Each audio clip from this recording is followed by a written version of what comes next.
Hello and welcome to today's devotional. I hope you had a wonderful Easter weekend. I did. It was great just to celebrate what Jesus did for us. And so I hope you had a good Easter. Anyways, here we are on Tuesday, and it's time for today's devotional.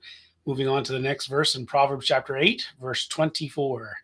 So in Proverbs chapter 8, we have a speech given by wisdom. So it's this personification of wisdom, and she's giving us a speech of why why it's so good to be in a relationship with wisdom. And she gets to this section, verse 24 starts a section of her speech, just of the next six or seven verses. She makes these statements that are all very similar in that it's a poet, a little poem, little poetic statements about how she was in the beginning and beginning of creation, how she was with God at the start of everything. And so she goes through all these poetic ways of saying it. And if you just breeze over it, it's a nice poetic way of saying it. But there's little sort of pieces of idea in each of the verses, and that's what we're going to just do. So each of these next few devotionals might be a little shorter, but that's what they're about. And so we're going to look at that and just see what we can see. So the one in verse 24 says, "When there were no depths, I was brought forth. When there were no springs abounding with water." And then she goes on to talk about the mountains and the sky and the heavens and the circles and so on. So she goes through all the poetry of all the parts of creation, and each one has its own little contribution to the idea of wisdom's preeminence in all the created order. And by that I mean this: when God created the universe, He did it through wisdom. Wisdom, which we've already talked about in an earlier episode. We talked about how wisdom is an intrinsic part of God's character. He's wise, right? He is all knowing. He's wise and he's moral. And so he's good. And so all that is what, part of God's just the makeup of what it is to be God and who he is. And so he is wise. And so wisdom is presented here as if, it's like the first thing he did when he created everything was he used his wisdom, his intelligence, his orderliness, and his morality, his goodness, to create all things. And that's useful to know. So she's poetically saying it, when there were no depths, talking about the oceans and the deep, those secret dark places down deep in the water where no one knows, especially in that time period, right? No one knew what was down there. It's like down in there in the mysteries of the under, of everything below, when there were no springs abounding with water.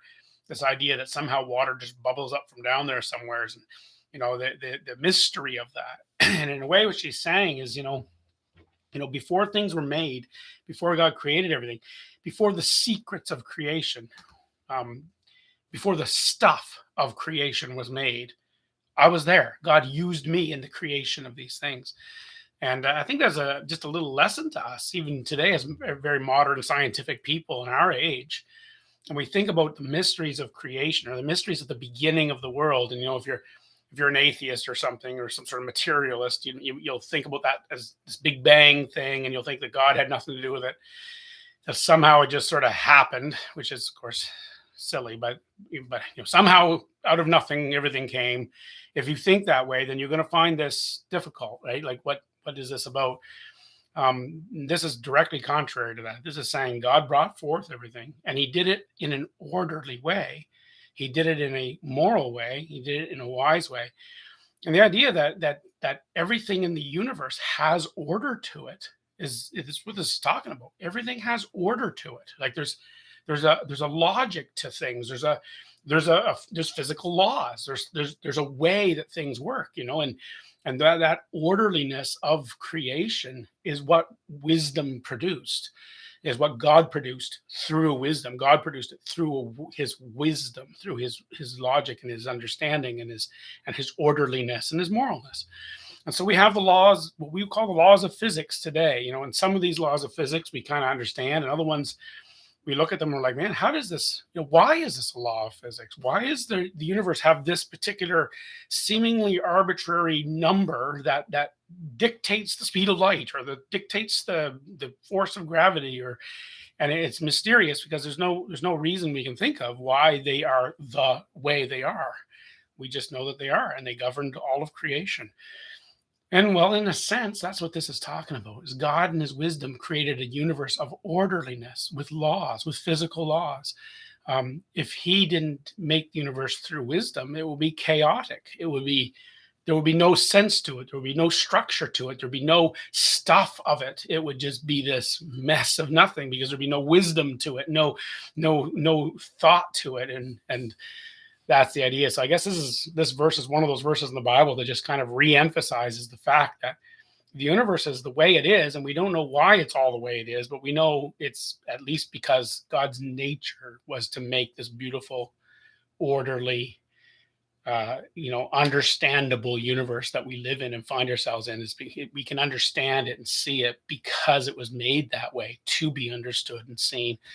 And then he made us, of course, eventually to be able to observe the beauty of what he made. And it's awesome. And even though it's a mystery, and before the depths and those dark parts of creation that we don't understand, even before that, God already created it with a beauty of order, with the beauty of wisdom, with the beauty of morality, already built right into the creation. And that's what this is kind of saying. The next few verses we're going to go over in the next few devotionals, they all are talking about that same idea, but from a different angle. And it's, as I said, very poetic, but each one brings out an interesting idea. And so as you're reading these verses over the next few days, weeks, you can kind of think about, like, wonder what kinds of things this is referring to. What parts of the created order can we understand that wisdom had a part in? And it's a good exercise. Anyway, God bless you. We'll be back, hopefully, God willing, tomorrow to do verse 25. We'll talk about the mountains. In the meantime, have a great day.